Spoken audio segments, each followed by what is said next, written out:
So I opened another cash account and I will be making some other trades, and I'm just going to be showing you guys this for illustrative purposes. And I have other accounts that I'm trading and investing in, and that's my private stuff.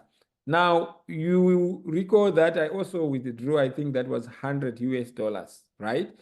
In the past. So it's not included here, but right now when I closed the market closed today, I was up 15%. And bear in mind that I opened this account in June, in December last year, right? I think around 19 December last year. So this is, let's say, January, February, March. So it's just 3 months. And the S&P 500 over the same period, it has been dropping. Actually, let's say maybe 4% or even now, if you look from the top, it's more than 10% down. So this means that I'm basically beating the S&P 500 in my trading here. But again, this is a small account. It's just, but for me, this is some money. And